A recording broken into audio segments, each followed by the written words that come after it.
আসসালামু আলাইকুম রহমতুল্লাহি ওবারাকাতুহু। সম্মানিত দর্শক ও শ্রোতামণ্ডলী, দেশ ও দেশের বাইরে যারা যেখান থেকেই আমাদের ঈমান আমলের এই প্রোগ্রামে অংশগ্রহণ করেছেন, সকলকে জানাই আন্তরিক শুভেচ্ছা ও অভিনন্দন।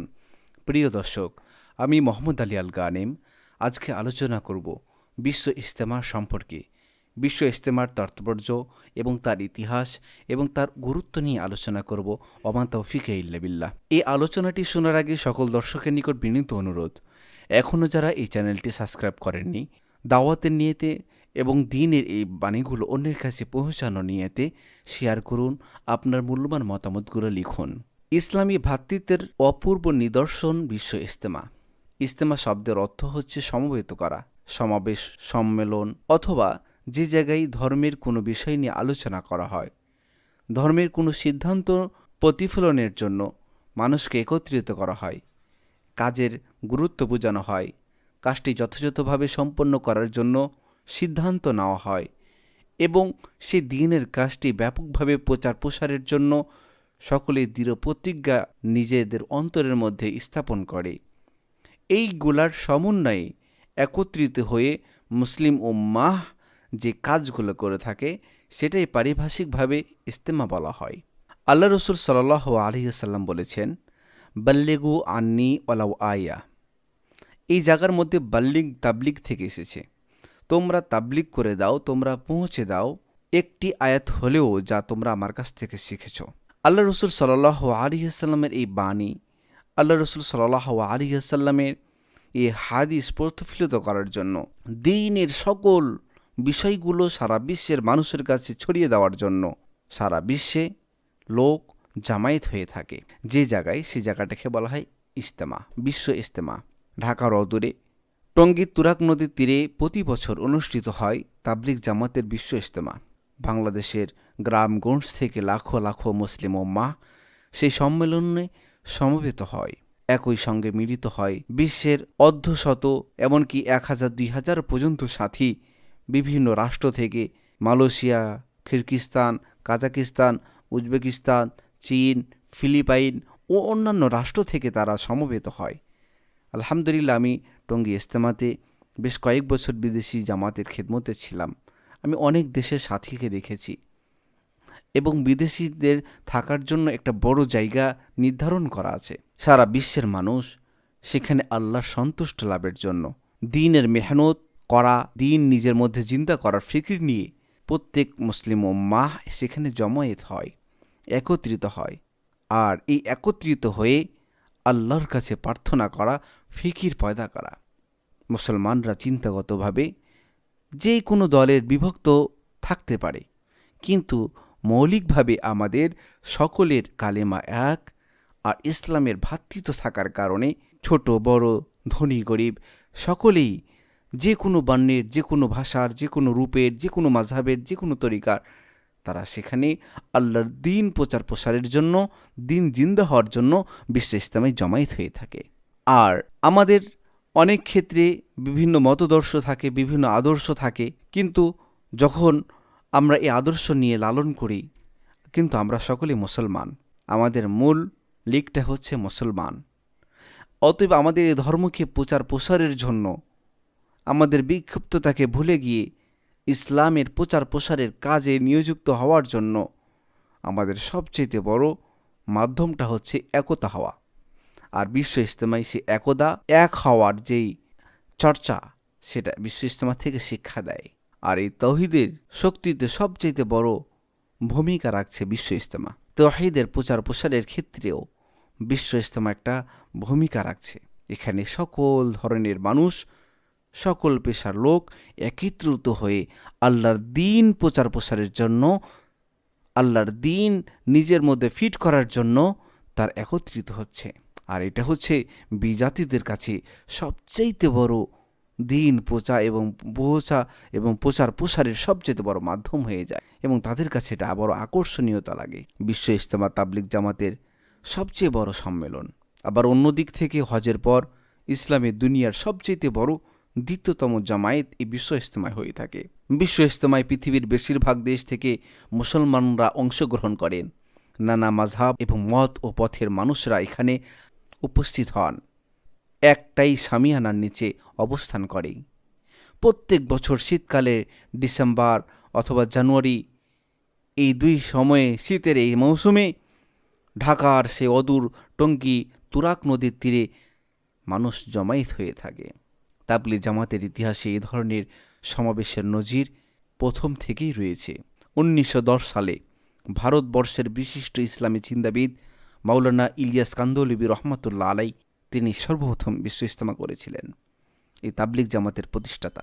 একই সঙ্গে এলাকাভিত্তিক সম্মেলন বা ইজতেমাও তিনি আয়োজন করেছিলেন।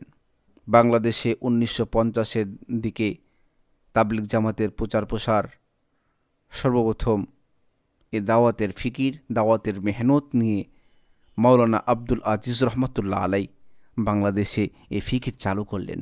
বাংলাদেশে তাবলিগ জামাতের কেন্দ্রীয় মার্কাজ এবং প্রধান যে কেন্দ্র কাকরাইল মসজিদ থেকে বিশ্ব ইজতেমা কেন্দ্রীয়ভাবে পরিচালনা তিনি সেখান থেকে করেছিলেন।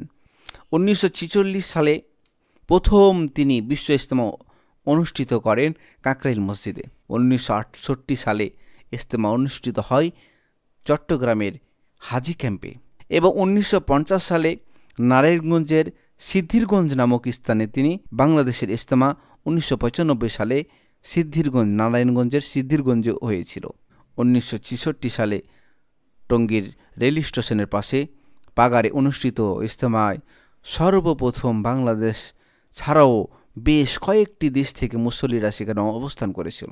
বিদেশ থেকে সাথীরা এই টঙ্গী রেল স্টেশনের পাশে যে ইজতেমাটা হয়েছিল পাগাড়ে, সেখানে বাহির রাষ্ট্র থেকেও মুসল্লিরা আসা শুরু হয়েছিল।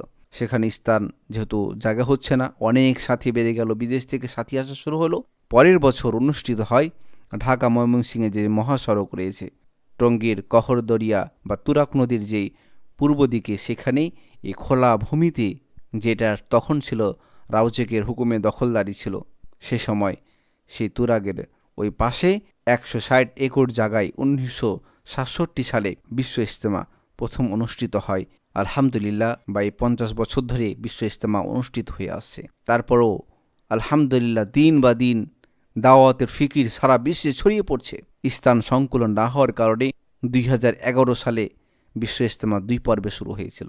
2011 সালে যখন শুরু হয় তখন আমি কাকরাইল মাদ্রাসায় পড়তাম। তো তখন সর্বপ্রথম 2টা ইজতেমা শুরু হলো, বাংলাদেশকে 2 জেলায় ভাগ করা হলো।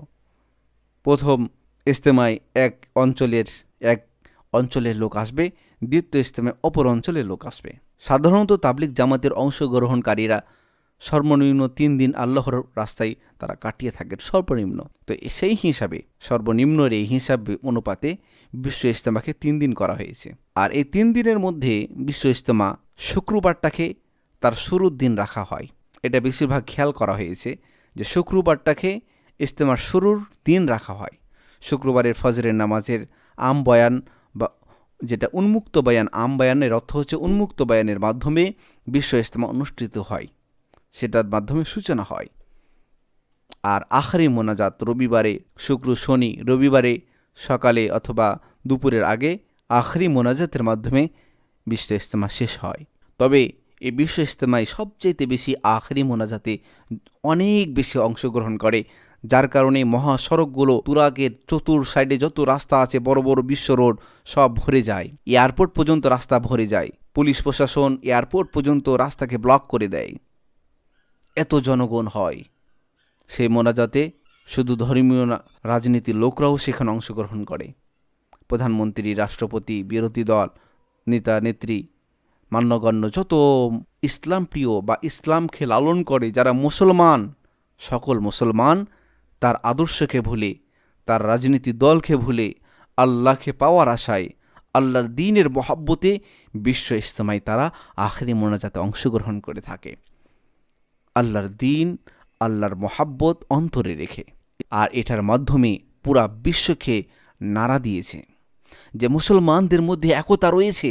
কারণ বিশ্বে অন্য কোনো এক ধর্মের লোক, ইহুদি, খ্রিস্টান বা অন্য কোনো ধর্মের লোক হোক, এত সংখ্যক লোক তারা জমা করতে পারে না। একমাত্র ইসলাম সকলকে জমায়েত করতেছে। মুসলমানদের মধ্যে ঐক্যবদ্ধ থাকার কথা ইসলাম বলছে, আর ইজতেমার মধ্যে সেই বৈশিষ্ট্যটি বিদ্যমান। ইসলামের আদর্শ সামনে রেখে এখানে কোনো মুসলমানকে ছোট করে দেখা হয় না, কাউকে তাচ্ছিল্য করা হয় না। আল্লাহর কাছে প্রত্যেক মুসলমানের মূল্য আছে, এখানে এটা ভালোভাবে স্মরণ করিয়ে দেওয়া হয়। মুসলমানদের কোনো ভাগে বিভক্ত করা হয় না। এক মুসলমান যেন আর এক মুসলমানকে সম্মান করে, সেজন্য জোরদার তাগিদ দেওয়া হয়, সকলের একরাম করার তাগিদ দেওয়া হয়। কোনো মাযহাবকে, কোনো মাসলাককে খাটো করে দেখা হয় না, সবাইকে ঈমান ও আমলের মেহনতের প্রতি আহ্বান করা হয়। তারা একই প্লেটে সেখানে খাবার খায়। আলহামদুলিল্লাহ, আমিও খেয়েছি ইজতেমার মাঠে।